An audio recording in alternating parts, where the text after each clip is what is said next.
Hi hello friends, welcome back to our channel. ನಿನ್ನ ಜೊತೆ ನನ್ನ ಕತೆ ಒಂದು ಸೂಪರ್ ಡೂಪರ್ ಸಂಚಿಕೆ ನೋಡ್ಕೊಂಬರೋಣ ಬನ್ನಿ. ಸಂಚಿಕೆ ಆರಂಭದಲ್ಲಿ ಏನಾಗುತ್ತೆ ಅಂತಂದರೆ, ಇಲ್ಲಿ ಅಜಿತ್ನ ಯಾವ ಥರ ಅಂತಂದರೆ, ನೋಡೋ ಅಜಿತ್, ಅವಳು ಇಷ್ಟು ದಿನ ತಂದೆ ತಾಯಿ ಪ್ರೀತಿ ಇಲ್ಲದೆ ಬೆಳೆದಿರೋ ಮಗಳು, ಈಗಲಾದರೂ ತಂದೆ ತಾಯಿ ಪ್ರೀತಿನ ಬೇಕು ಅಂತಂದರೆ ಅವಳು ನಮ್ಮ ತುಂಬ ಕುಟುಂಬದ ಜೊತೆನೇ ಇರಬೇಕಲ್ವಾ. ತುಂಬ ಕುಟುಂಬದ ಜೊತೆ ಇದ್ದರೆ ಅವಳಿಗೂ ಕೂಡ ನಮ್ಮೆಲ್ಲರೂ ಪ್ರೀತಿ ಸಿಗುತ್ತೆ ಕಣೋ.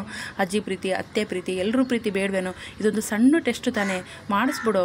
ಒಂದು ಸಾರಿ ಟೆಸ್ಟ್ ಕ್ಲಿಯರ್ ಆಗಿಬಿಟ್ರೆ ಅನುಮಾನ ಇರಲ್ವಲ್ಲೋ ಅಂತ ಮನವೊಲಿಸಿ ಅಜಿತ್ನಿಗೆ ಫೋನ್ ಮಾಡ್ತಾರೆ.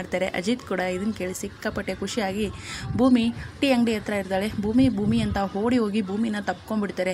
ಅಲ್ಲಿರ್ತಕ್ಕಂಥ ಜನಗಳೆಲ್ಲ ತುಂಬ ಖುಷಿ ಆಗ್ತಾರೆ. ನೋಡಿ, ಗಂಡ ಹೆಂಡತಿ ಅಂದರೆ ಹೀಗಿರಬೇಕು, ಯಾವ ಥರ ವಿಷಯಗಳನ್ನು ಶೇರ್ ಮಾಡ್ಕೊಳ್ತಾ ಇದ್ದಾರೆ ಅಂತ ತುಂಬ ಖುಷಿ ಆಗುತ್ತಿರುತ್ತೆ. ಸಾಹೇಬ್ರೆ, ಏನು ಮಾಡ್ತಿದ್ದೀರಿ ನೀವು? ಎಲ್ಲರೂ ನಮ್ಮನ್ನೇ ನೋಡ್ತಿದ್ದಾರೆ ಅಂತ ಹೇಳಿದ ತಕ್ಷಣ ಭೂಮಿ ಸಾರಿ ಏನು ಗೊತ್ತಾ, ನೀ ಹೇಳಿರೋ ಪ್ಲ್ಯಾನ್ ಪ್ರಕಾರ ನಿನ್ನ ಪ್ಲ್ಯಾನು ಸಕ್ಸಸ್ ಆಗಿದೆ.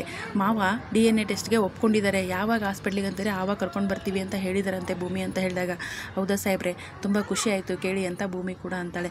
ನೋಡು, ಅದಕ್ಕೆ ಹೇಳೋದು, ಹೆಂಡತಿ ಮಾತನ್ನು ಕೇಳಬೇಕು ಅಂತ ಸತ್ಯ ಹೇಳ್ತಾರೆ. ಎಲ್ಲ ಖುಷಿ ಆಗ್ತಿರ್ಬೇಕಾದ್ರೆ, ಅಲ್ಲ ಅಕ್ಕ, ಇದೆಲ್ಲ ಸರಿ, ಆದರೂ ಕೂಡ ನನ್ನ ಮಗಳನ್ನ ನಾನೇನು ಅಂತ ಹೇಳಿ ಕರ್ಕೊಂಡು ಬರಲಿ. ಅವಳು ನನ್ನ ಅಪ್ಪನಿಗೂ ಕೂಡ ನನ್ನ ಮೇಲೆ ಅನುಮಾನ ಇದೆ ಅಂತ ಅನ್ನಲ್ವಾ. ನನ್ನ ಮಗಳ ಮುಂದೆ ನಾನು ಹೇಗೆ ತಲೆ ಎತ್ತಿ ಮಾತಾಡಲಿ ಅಕ್ಕ ಅಂತ ಶ್ರವಣ್ ಅವರು ಕೇಳ್ತಾರೆ. ಅದ್ರ ಬಗ್ಗೆ ನೀನು ತಲೆ ಕೆಡಿಸ್ಬೇಡ ಕಣೋ, ನಾನು ಇದೀನಲ್ಲ, ನಾನೆಲ್ಲ ನೋಡ್ಕೊಳ್ತೀನಿ, ನೀನು ಅಷ್ಟೇ ಕರ್ಕೊಂಡು ಬಾ ಅಂತ ಸಂಗೀತ ಮತ್ತು ಅಜ್ಜಿ ಎಲ್ಲರೂ ಹೇಳ್ತಾರೆ. ಈ ಕಡೆ ಸರಿ ಅಂದ್ಬಿಟ್ಟು ಆಯಿತು ಅಕ್ಕ ಅಂತ ಒಪ್ಕೊಂಡು ಶ್ರವಣ್ ಅವರು ಹೋಗ್ತಾರೆ. ಈ ಕಡೆ ಏನಾಗುತ್ತೆ ಅಂತಂದರೆ, ಈ ಸಂಗೀತ ಸುಮ್ಮನೆ ಇರೋದಿಲ್ಲ. ಹೋಗಿ ದೇವಯ್ಯನಿಗೆ ಫೋನ್ ಮಾಡಿಬಿಡ್ತಾಳೆ. ಇನ್ನೂ ದೇವಯ್ಯನಿ ಸುಮ್ಮನೆ ಬಿಡ್ತಾಳ?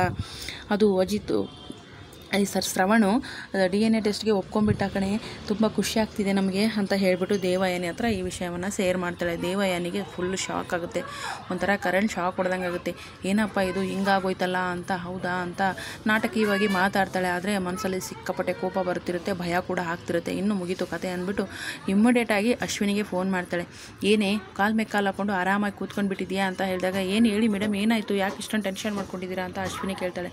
ಅಲ್ಲ, ಇಲ್ಲಿ ನೋಡಿದ್ರೆ ಆ ಶ್ರವಣು DNA ಟೆಸ್ಟ್ಗೆ ಒಪ್ಕೊಂಡಂತೆ ಅಂತ ಹೇಳಿದಾಗ, ಏನು ಹೇಳ್ತಿದ್ದೀರಾ ನೀವು, ಅಷ್ಟೊಂದು ಜಗಳ ಮಾಡಿಕೊಂಡು ರಾಧಾ ಅಂತ ಮಾಡ್ಕೊಂಡು ಬಂದಿದ್ದೀನಿ, ಮತ್ತೆ ಒಪ್ಕೊಂಡ್ರೆ ಏನು ಹೇಳ್ತಿದ್ದೀರಾ ಮೇಡಮ್ ನೀವು ಅಂತ ಹೇಳ್ತಾಳೆ. ಹೌದು, ಈ ಸಂಗೀತನೇ ನನಗೆ ಫೋನ್ ಮಾಡಿ ಹೇಳಿರೋದು, ನಿಮ್ಮಪ್ಪನ ದೇವಸ್ಥಾನ ಹತ್ರ ಕರೆಸ್ಬಿಟ್ಟು ಈ ಅಜ್ಜಿ ಮತ್ತು ಸಂಗೀತ ಇಬ್ಬರು ಸೇರಿ ನಿಮ್ಮಪ್ಪನ ಒಪ್ಪಿಸಿದ್ದಾರೆ. ಇದೆಲ್ಲ ಅಜಿತ್ ಪ್ಲ್ಯಾನ್ ಪ್ರಕಾರನೇ ಎಲ್ಲ ನಡೀತಾ ಇದೆ.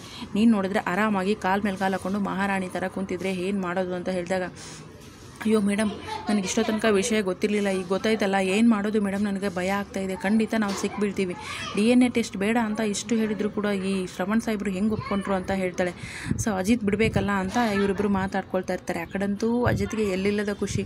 ಇನ್ನು ಶ್ರವಣ್ ಮಾವ DNA ಟೆಸ್ಟ್ಗೆ ಒಪ್ಕೊಂಡ ಅಂದರೆ ಮುಗೀತು ಇವಳ ಕತೆನ, ನಾನು ಏನು ಮಾಡ್ತೀನಿ ನೋಡು ಅಶ್ವಿನಿ, ಸಿಕ್ಬಿದ್ದೆ ಅಂತ ಹೇಳ್ತಾರೆ. ಭೂಮಿನಂತೂ ಹಗ್ ಮಾಡ್ಕೊಂಡು ಖುಷಿ ಪಡ್ತಾರೆ. ಜನಗಳು ಕೂಡ ಅವರಿಬ್ಬರ ಗಂಡ ಹೆಂಡತಿ ಮಧ್ಯೆ ಇರೋ ಪ್ರೀತಿಯನ್ನು ನೋಡಿ ಖುಷಿ ಪಡ್ತಾರೆ. ಆದರೆ ಅಶ್ವಿನಿಗೆ ವಿಷಯ ಅಂತೂ ಗೊತ್ತಾಗಿದೆ.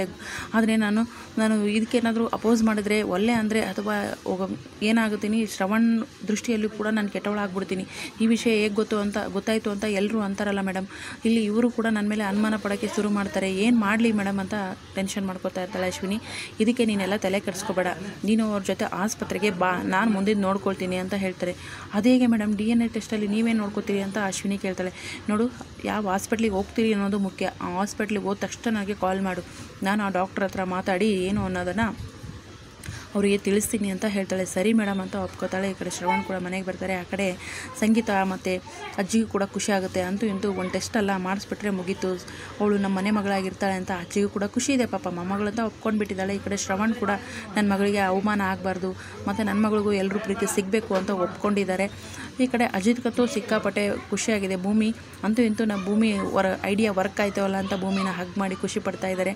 ಇಲ್ಲಿ ದೇವಯಾನಿ ಇನ್ನೇನೇನು ಪ್ಲ್ಯಾನ್ ಮಾಡ್ತಾಳೋ ಏನೋ ಗೊತ್ತಿಲ್ಲ. ನೋಡೋಣ ಮುಂದಿನ ಸಂಚಿಕೆಯಲ್ಲಿ ಏನಾಗುತ್ತೆ ಅಂತ. ವಿಡಿಯೋಗೆ ಒಂದು ಲೈಕ್ ಮಾಡಿ, ಚಾನಲ್ ಸಬ್ಸ್ಕ್ರೈಬ್ ಮಾಡಿಕೊಂಡು ಸಪೋರ್ಟ್ ಮಾಡಿ. Thank you so much.